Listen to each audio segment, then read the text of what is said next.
Voilà. Bonsoir à tous. Bonsoir. Donc, Bonsoir. bonsoir Christophe. Bonsoir, Bonsoir Michel. Marie. Bonsoir Hubert, le petit nouveau de l'équipe. Ça va Michel? Ouais, bonsoir. Bonsoir Sébastien. Bonsoir Arthur. Bonsoir Oriane et bonsoir Jocelyn. Bonsoir. Donc, nous sommes chez Hubert, à Toulouse, après la conférence de Claude Reichmann et du mouvement délibéré. Alors Hubert, puisque tu nous reçois ce soir chez toi et que tu fais partie de l'équipe qui a organisé la conférence et que tu n'as jamais été interviewé, je voudrais tout de suite te passer la parole et te demander quelles sont tes impressions après cette conférence de Claude. Mes impressions, je les reprendrai un peu sur les premières impressions que j'ai vécues en février 2014, lorsque la première fois j'ai vu Claude à Montèche.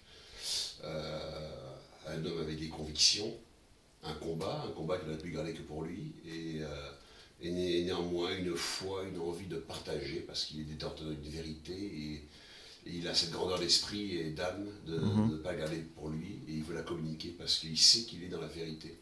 Et quand on le sait, on s'entoure d'une garde prétorienne ou de prophètes qui vont aussi aller à la fois pour eux, mais vers les autres, pour leur dire quelle est la vérité. Et ça, je trouve, c'est merveilleux parce qu'il y a vraiment une communion d'âme, une communion sans aucun intérêt personnel, il y a un détachement total. Et je pense que Claude Reichmann, on peut le déclarer d'utilité publique. C'est ce que tu as ressenti la première fois que tu l'as vu ou aujourd'hui il y a eu quelque chose de spécial? La première fois que je l'ai vu, j'ai été bluffé par ce que j'entendais, parce que j'ai du mal à le croire, même si j'avais déjà un peu travaillé là-dessus. Un homme qui avait autant d'assurance,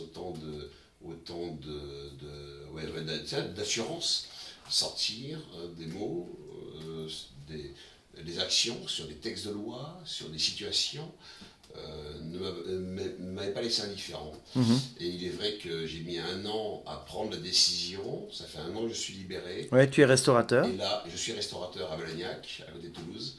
Et je suis le fait d'avoir participé et aidé, donner un coup de main à faire venir Claude à Toulouse pour prêcher justement cette vérité.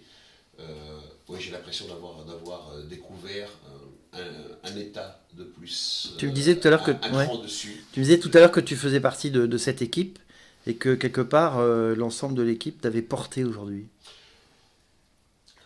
Je pense qu'on s'est tous sentis transportés les uns les autres. On est monté un cran dessus au niveau émotion.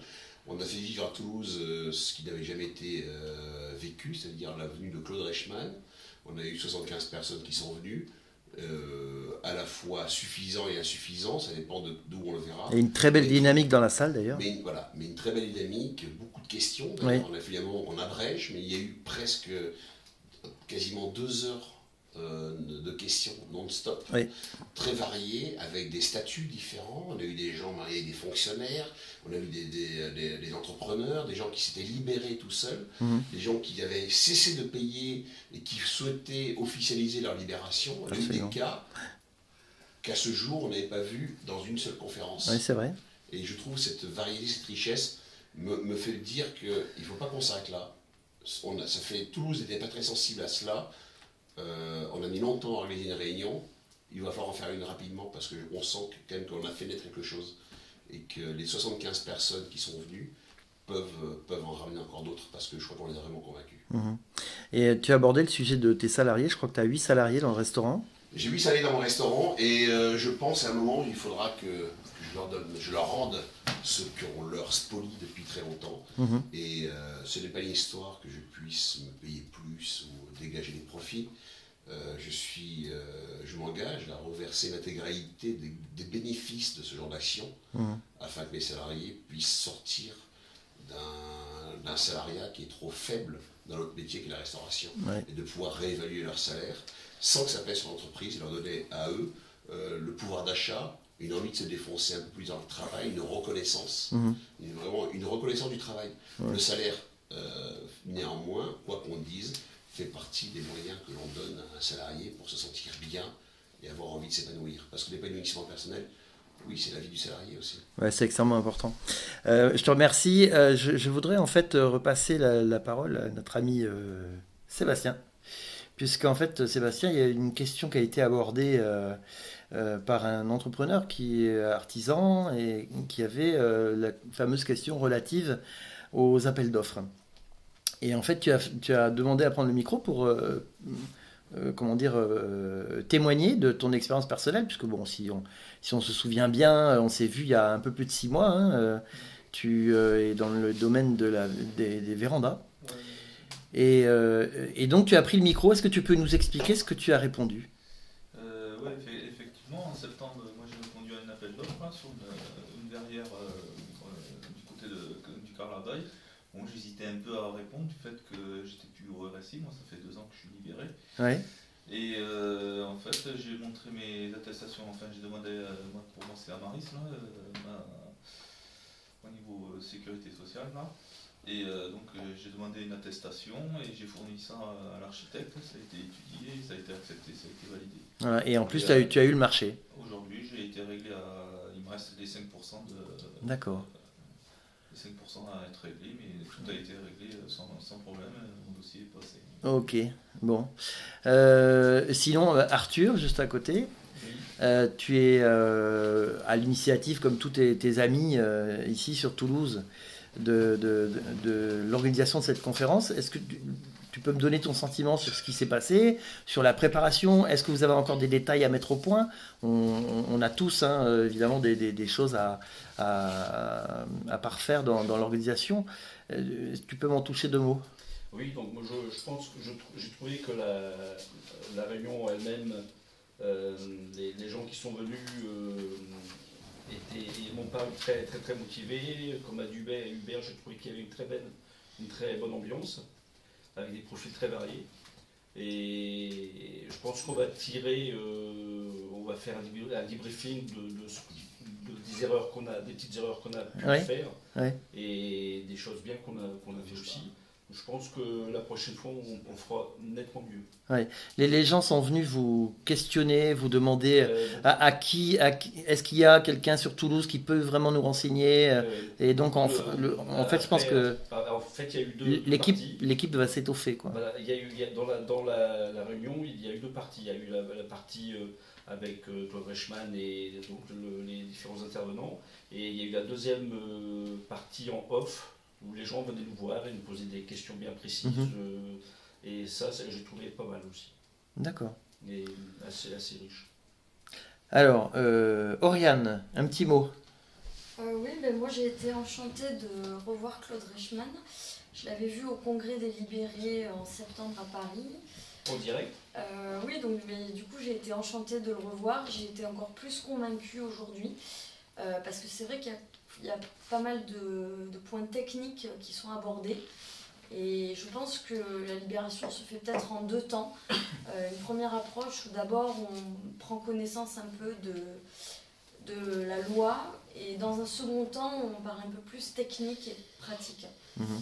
Voilà, donc moi je ne suis pas encore libérée parce que j'ai pas encore monté mon entreprise, mais je suis très motivée à me libérer assez rapidement dès que je l'aurai monté. On m'a dit que tu faisais du tractage la nuit même, tu donnais des tracts. Ah oui, j'ai même fait du collage hier pour la réunion. Bon, tu fais du zèle, quoi. Non, mais c'est que je trouve que c'est une cause qui m'est chère. D'accord. J'ai été très touchée par certains témoignages cet après-midi. Oui. Voilà, après je pense qu'il faut aussi qu'on ait un sens à donner à notre vie. Et se battre, enfin, le militantisme, ça fait partie des choses, d'un combat qu'on doit mener aujourd'hui. Enfin, voilà, nos ancêtres, ils ont fait la guerre. Bon, ben, nous, c'est une autre forme de combat qu'on a à mener. Merci. Voilà. Jocelyn, oui.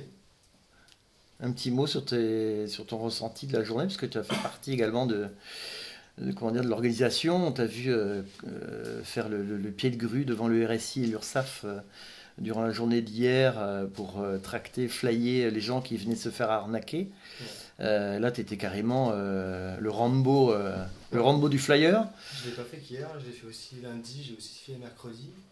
Non, mais ça a permis de rencontrer des gens de tous bords au RSI devant devant ce bâtiment où il y avait l'URSSAF et le RSI, avec leurs problèmes, et s'apercevoir que les gens avaient des problèmes différents, avaient des réactions différentes sur le fait qu'on allait leur proposer d'autres solutions. Il y a la réaction de se dire on doit payer, il y a la réaction qui veut se dire c'est pas vrai, enfin voilà, on a toutes sortes de réactions et qu'on se dit qu'on a quand même beaucoup de travail à faire pour persuader ces gens-là qu'on est dans la légalité de pouvoir changer et choisir. Avant de les persuader, c'est juste de les informer. Oui, hein, ouais. Hein Ouais, mais même en les informant, on voit que ça suffit pas, il faut aller Ouais. encore au-delà.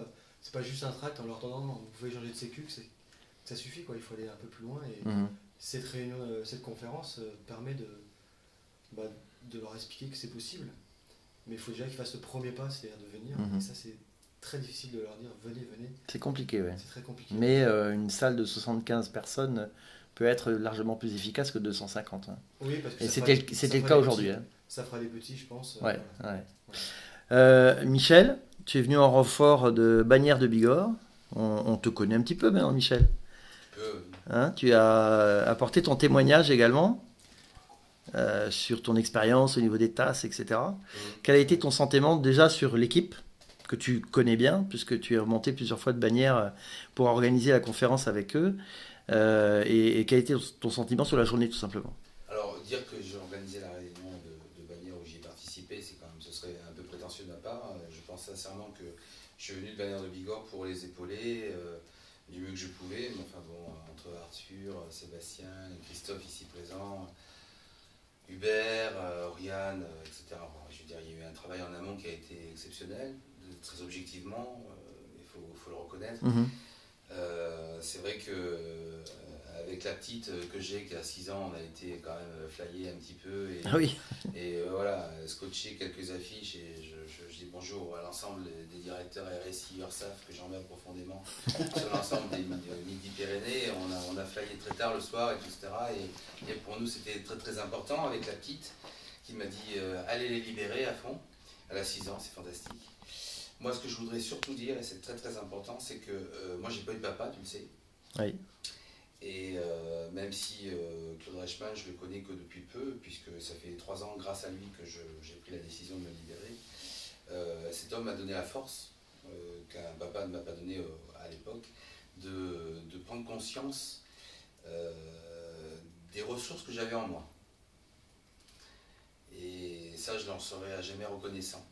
Après, le mouvement délibéré existe grâce aussi au travail en amont de personnes qui ont, au-delà des médecins, ne sont pas des pigeons. Je pense à Jean-Philippe Gerbe et je pense beaucoup à Jennifer Landry qui est la grande-tante de ma fille et qui est une femme exceptionnelle, qui est un petit peu ma muse aussi parce que c'est vrai que j'ai une relation avec elle exceptionnelle. Ces personnes-là ont réussi à donner un sens et beaucoup d'essence à ce mouvement et je leur en serai à jamais reconnaissant. Voilà. Donc moi je suis dans la reconstruction puisque j'ai été énormément spolié par l'État et par ces régimes illégaux, illégitimes et mafieux que sont les RSI, URSSAF, FSA et autres, même si je ne dépends que du RSI. Mais aujourd'hui une chose est certaine, c'est que je vais me refaire la santé, je la refais au fur et à mesure. Je remercie énormément aussi mon épouse et ma fille de comprendre ce que je vis et qui acceptent également que je sois, entre guillemets, de temps en temps absent de la maison, puisqu'on se rejoint tous les deux quand on est invité de par le département français pour pouvoir intervenir dans le cadre de la liberté et de la protection sociale. D'ailleurs, je crois que tu repars sur l'île de la Réunion dans quelques jours. Alors, je repars du 8 au 26 février. Bon, on va suivre. Mes congés annuels, pour une fois, je vais prendre des congés avec Sophie et Ilana. Oui. Et là-bas, je vais retrouver des copains, à savoir Eric Marcelli, qui est le président du CSAPR, avec Jean-François Maillot, où on va avoir 4 réunions de nouveau, et où on va avoir de nouveau au moins un plateau radio. C'est un bon souvenir. Peut-être 2. Voilà, je l'ai fait avec Jean-Nicolas Boulnois, qui est chirurgien viscéral à la polyclinique de Saint-Lô. Et c'est vrai qu'on est intervenu en octobre 2014 ensemble là-bas avec l'équipe du CSAPR, qui sont des gens qui sont extrêmement engagés et à qui on ne raconte pas de conneries. Et c'est vrai que je les retrouve pour 4 prochaines réunions dans le courant du mois de février. Dans le cadre de mes congés. Et c'est vrai qu'on va également avoir l'occasion de pouvoir s'exprimer à travers un plateau radio et de rencontrer normalement, si tout se passe bien, un député maire qui à une époque... Le député Le Breton. Oui, le député Le Breton qui à une époque a participé sur un amendement d'octobre 2014 à, je dirais, condamner des personnes qui sont libérées du système de protection sociale. Il manquait simplement un mot, c'est français, ils n'ont pas osé le dire parce qu'ils n'en avaient pas la capacité juridique. Et puis par la suite, il a retourné un petit peu sa veste et donc je lui ai demandé si effectivement le greffon qu'il a eu sur les 3 derniers mois est toujours en place, puisque juste avant les régionales... Non mais il faut dire les choses, il ne faut pas non plus argoter. Voilà, Bon, écoute, tu l'embrasseras de notre part. Oui, je l'embrasserai de votre part, mais je suis certain que je peux avoir une discussion très constructive avec lui, mais qui, avant les régionales, a dit l'inverse, et je le félicite. Bah oui, parce qu'il a écrit en plus. Voilà. Oui, donc je vais le rencontrer, je le souhaite, j'espère qu'il va me recevoir. Et puis voilà, mais... Bon, on va te suivre. Cette réunion à Toulouse, sans Hubert, sans Arthur et son épouse Sandrine, qui ont eu l'amabilité de nous recevoir, toi et moi. Ouais. On les en remercie. Dans leur camping, chemin vert, ainsi que Sébastien, Christophe, Marie et Jocelyn, sans eux, il n'y aurait rien eu. Et ça, il faut être très objectif. Tout à fait. Il faut être honnête de le reconnaître. Voilà. Merci Michel. Christophe, un dernier mot pour conclure. Ben, en fait, ce que j'ai ressenti, c'est que les gens sont venus par curiosité et en fait, ils ont été très intéressés. Oui. Donc, une fois qu'on leur dit quelles sont les lois et les possibilités, de gens simplement curieux, donc ils sont intéressés. Je pense qu'on aura quelques libérés de plus dans les mois ou les semaines à venir. Très bien. Ben, écoute, Hubert, parce que tu lèves la main. Bon, Marie, tu peux peut-être dire un petit bonsoir à tout le monde. Bonsoir. Voilà. C'est son anniversaire à Marie. Voilà, c'était son anniversaire. Alors, 25 ans, Hubert, puisque tu nous reçois gentiment, eh bien, et que tu lèves le doigt pour demander la parole, je te donne la parole parce que tu as le dernier mot. Je t'en prie. Je te remercie, Michel. On a vu la misère dans cette réunion. On a vu des gens qui étaient au bout. On a vu des gens qui étaient, certains étaient ruinés, Oui. étaient vraiment spoliés, le terme est juste. Oui, ruiné. Oui. On a vu des gens qui sont venus nous voir dans un but ils nous ont considérés presque comme une bouée de secours. Oui. Nos politiques, nos gestionnaires politiques, et tous ces gens, tous les syndicaux, les syndicats qui gèrent ce système soi-disant social en France, n'ont pas conscience. Ils sont déconnectés d'une misère qui se crée année après année depuis plus de 50 ans, qui est en train d'enfoncer la France dans un ghetto social dans lequel on emprisonne les travailleurs indépendants. Et à un moment, Jean-Michel, tu as trouvé que je suis révolutionnaire, je me demande même si finalement l'objectif global de ce système n'est pas de privilégier l'implantation et le développement de multinationales qui, elles, ne font pas de black, payent leurs cotisations, quoique ils font des montages d'un pays à l'autre, mais dans lequel une seule entreprise peut être raisonnée avec des politiques à coup d'accord mafieux ou pas, alors que des centaines de milliers, voire des millions d'entrepreneurs 3 millions. posent problème par la voix, la multiplicité des voix qu'ils ont. Il y a des moments où j'ai l'impression que c'est cela. Je suis depuis une semaine syndiqué. Syndiqué veut dire je représente des restaurateurs à l'UMIH, syndicat hôtelier à la restauration pour la Haute-Garonne, et j'ai entendu des gens qui ont le même écho, qui disent nous, petits et misérables, crevons la bouche ouverte, on ne nous soutient pas, et lorsqu'on disparaît, on voit apparaître de grandes chaînes de restauration multinationales qui s'implantent, etc. Alors, c'est vrai qu'on nous accuse, nous restaurateurs et autres petits commerçants, de faire du black, d'embaucher au noir, de vendre des marchandises licites, enfin illicites surtout, etc., des viandes avariées ou je ne sais quoi, alors que ces grandes entreprises multinationales, elles sont très réglo, bien sûr, dans le papier, à part que c'est fiscalement et avec l'appui des politiques et des banques qu'elles déplacent leur flux financier d'un pays à l'autre. On n'est plus dans le même système. Notre système, est en train de mourir parce qu'on ne plaît plus, parce qu'on est une force d'opposition. Moi, j'ai envie de vous dire, messieurs les politiques, tremblez. Tremblez parce que ma mission, celle de nous tous, et celle de tous ceux qui ont les yeux qui s'ouvrent grâce à Claude Reichmann, à nous tous, nous sommes la prochaine vague, celle qui va vous déstabiliser, et on ne va pas s'arrêter là. Merci beaucoup. Bonsoir à tous. Bonsoir. Salut Jean-Michel.